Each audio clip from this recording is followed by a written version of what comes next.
Hello అండి, welcome back to she was kitchen. ఈరోజు వీడియోలో నేను చామగడ్డ కూర ఎలా చేయాలో చూపించబోతున్నాను. ఈ చామగడ్డలో జిగురు ఎక్కువగా ఉండడం వల్ల అంత ఇష్టంగా తినరు, కానీ నేను చెప్పే ప్రాసెస్లో చేసి చూడండి. ఇది జిగురు లేకుండా చాలా టేస్టీగా వస్తుంది. చామగడ్డ ఫైబర్ ఎక్కువగా ఉండడం వల్ల ఇది వెయిట్ లాస్లో కూడా ఉపయోగపడుతుంది. అంతేకాకుండా ఇందులో చాలా విటమిన్స్ అండ్ మినరల్స్ కూడా ఉంటాయి. ఇక లేట్ చేయకుండా వీడియోలోకి వెళ్ళిపోదాం. చామగడ్డ కూరకి కావాల్సిన పదార్థాలు: పావు కేజీ చామగడ్డ, 2 tablespoon oil, half spoon అల్లం వెల్లుల్లి పేస్ట్, హాఫ్ స్పూన్ పసుపు, 1 స్పూన్ ధనియాల పొడి, 2 టేబుల్ స్పూన్ కారం, ఉప్పు టేస్ట్కి తగినంత, 1 స్పూన్ గరం మసాలా పౌడర్, కొద్దిగా కరివేపాకు,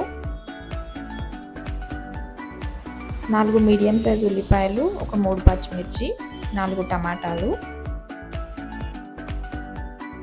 ముందుగా చామగడ్డల్ని ఒక గిన్నెలో కొద్దిగా సాల్ట్ వేసి కొద్దిగా వాటర్ పోసుకొని ఉడికించి ఇలా పొట్టు తీసి ముక్కలుగా చేసి పక్కన పెట్టుకోవాలి. ఇప్పుడు స్టవ్ ఆన్ చేసుకొని ప్యాన్ తీసుకొని అందులో 2 టేబుల్ స్పూన్ ఆయిల్ వేసుకోవాలి.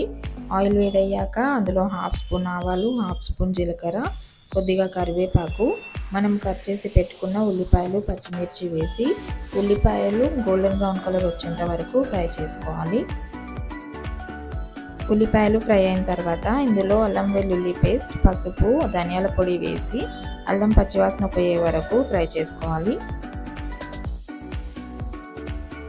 అల్లం పచ్చివాసన పోయిన తర్వాత ఇందులో మనం కట్ చేసి పెట్టుకున్న టమాటాలని వేసి కొద్దిగా సాల్ట్ కూడా వేసుకోవాలి. సాల్ట్ వేయడం వల్ల టమాటాలు తొందరగా ఉడుకుతాయి, గ్రేవీ కూడా చిక్కగా వస్తుంది. సాల్ట్ వేసాక ఒకసారి కలుపుకొని టమాటాలని మెత్తగా ఉడకనివ్వాలి. ఇలా టమాటాలు మెత్తగా ఉడికిన తర్వాత ఇందులో మనం 2 టేబుల్ స్పూన్ కారం, 1 స్పూన్ గరం మసాలా పౌడర్ వేసుకోవాలి. ఇవి వేసాక ఒకసారి కలుపుకొని ఆయిల్ పైకి తేలేంత వరకు ఉడికించుకోవాలి.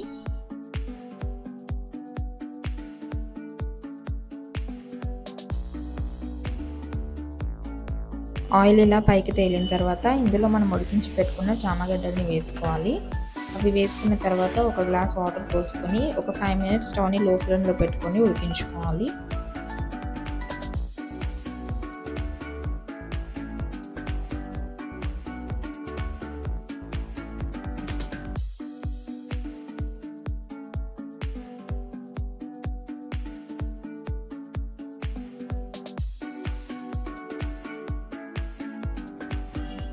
ఫైవ్ మినిట్స్ తర్వాత మూత తీసి కొద్దిగా కొత్తిమీర కూడా పైనుంచి వేసుకొని 1 నిమిషం పాటు ఉడికించి స్టవ్ ఆఫ్ చేసి సర్వింగ్ బౌల్లో సర్వ్ చేసుకోవాలి.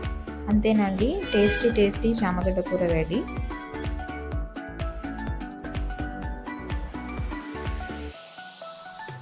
ఈ రెసిపీ కనుక మీకు నచ్చినట్లయితే లైక్ చేయండి, షేర్ చేయండి, కామెంట్ చేయండి. మరిన్ని ఇంట్రెస్టింగ్ రెసిపీస్ కోసం మా ఛానల్ని సబ్స్క్రైబ్ చేసుకోవడం మర్చిపోకండి. అలాగే మీరు నాకు ఏమైనా సలహాలు ఇవ్వాలనుకున్నా కామెంట్స్ రూపంలో తెలియజేయండి.